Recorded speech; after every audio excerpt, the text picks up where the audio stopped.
దగ్గరికి model school టీచర్లు వచ్చినారు. చనిపోయిన వారి భార్యలు కుటుంబ సభ్యులు నా దగ్గరికి వచ్చినారు. 42 మంది మోడల్ స్కూల్లో టీచర్లు చనిపోతే వాళ్ళ గ్రాట్యుటీ రావట్లేదు. ఇప్పటిదాకా వాళ్ళు సిపిఎస్ ఉద్యోగులు, గ్రాట్యుటీ రాక పిల్లల చదువులు ఆగమైపోయి మేము రోడ్డు మీద పడ్డామని ఆ తల్లులు కన్నీళ్లు పెట్టుకుంటుంటే చాలా బాధ కలిగినటువంటి పరిస్థితి. ఇలా ఎన్ని విషయాలు.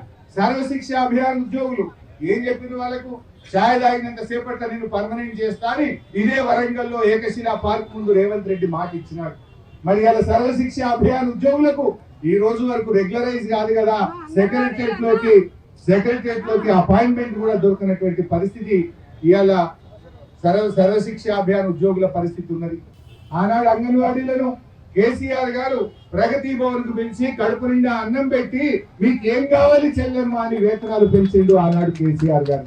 కానీ ఇవాళ ఈ ప్రభుత్వం వచ్చి 3 ఏళ్ళైనా అంగన్వాడీలకు ₹1 జీతం పెంచలేదు. దరఖాస్తు ఇస్తామని హైదరాబాద్ పోతే ఆశా వర్కర్లను అంగన్వాడీలను పోలీసుల చేత చితం కొట్టేటటువంటి ప్రభుత్వం ఈ ప్రభుత్వం అని నేను మనవి చేస్తా ఉన్నా. ఇవాళ అంగన్వాడీలతోని అనేక పనులు చేయించుకుంటున్నారు తప్ప ₹1 కూడా అంగన్వాడీలకు జీతం పెంచలేదు.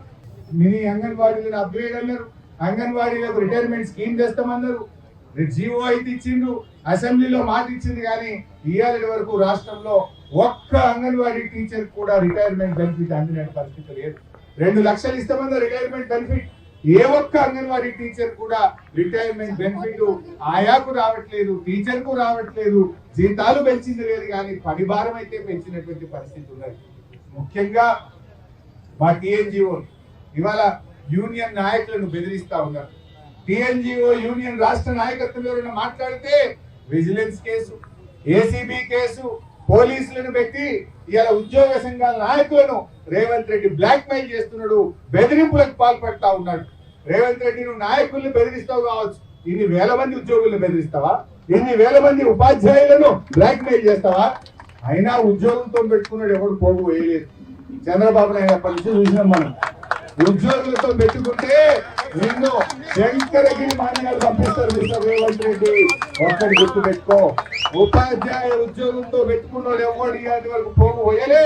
నువ్వు ఇవాళ వాళ్ళతో పెట్టుకుంటున్నావు, నీకు రోజులు దగ్గర పడుతున్నాయి మిస్టర్ రేవంత్ రెడ్డి అని చెప్పి కూడా నేను చెప్పదలుచుకున్నా. ఎందుకంటే ఇచ్చిన ఒక్క మాట అమలు చేయలేను, ఒక్కటంటే ఒక్క మాట కూడా అమలు చేయలే. నా డిఏలు ఇవ్వలే, నా పిఆర్సి ఇవ్వలే, నా పెండింగ్ ఏరియర్స్ ఇవ్వలే, రిటైర్మెంట్ బెనిఫిట్స్ ఇవ్వలే, సిపిఎస్ ను ఓపీఎస్ చేయలేదు, ఒక్క మాట కూడా అమలు చేయలేదు. ఉద్యోగులకు ఈఎస్ఎస్ కూడా సరిగా అమలు కాలేదు. 3 ఏళ్లుగా 6 గ్యారంటీలని మోసమైంది, ఉద్యోగులకు కూడా మోసమైంది. ఎవరికి కూడా ఈ ప్రభుత్వం న్యాయం చేయలేదు. ముఖ్యంగా ఉద్యోగుల విషయంలో భయభ్రాంతులకు లోన్ చేస్తా ఉన్నారు. ఏసీబీల పేరిట, విజిలెన్స్ ఎంక్వైరీల పేరిట ఇవాళ ఉద్యోగ సంఘ నాయకులను భయభ్రాంతులకు గురి చేస్తున్నటువంటి పరిస్థితి ఉన్నది. బట్ ఏది ఏమైనా మీ కోరికలు న్యాయబద్ధమైన కోరికలు. మీరు అడుగుతున్నవి మేనిఫెస్టోలో పెట్టింది అమలు చేయమని అడుగుతున్నారు తప్ప కొత్త కోరికలు ఏమీ కోరతలేదు. ఒకటన్నా కొత్త కోరిక ఉందా? రాష్ట్రం కాంగ్రెస్ మేనిఫెస్టోలో రాగానే పెండింగ్ డిఏలు ఇస్తా, రాగానే పిఆర్సి ఇస్తా. కేసీఆర్ గారు 73% ఫిట్మెంట్ ఇచ్చింది. ఈ దేశంలో మీరు అడిగిన దానికంటే 42% ఫిట్మెంట్ ఒకే ఒక్కసారి కేసీఆర్ గారు ఇచ్చారు. ఇంకోసారి 31% పిఆర్సీ నుంచి 73% పిఆర్సీని అమలు చేసింది కేసీఆర్ గారు. ఇవాళ మీరు కూడా ఆలోచించండి.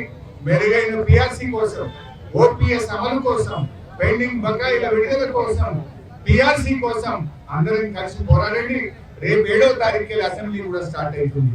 తప్పకుండా రాబోయే శాసనసభ సమావేశాల్లో బీఆర్ఎస్ పార్టీ తరఫున మీ యొక్క డిమాండ్లన్నీ కూడా ప్రశ్నిస్తాం, ప్రభుత్వాన్ని నిలదీస్తాం. మీ గొంతుపై శాసనసభ్యులు మాట్లాడతామని కూడా మీ అందరికీ కూడా హామీ ఇస్తూ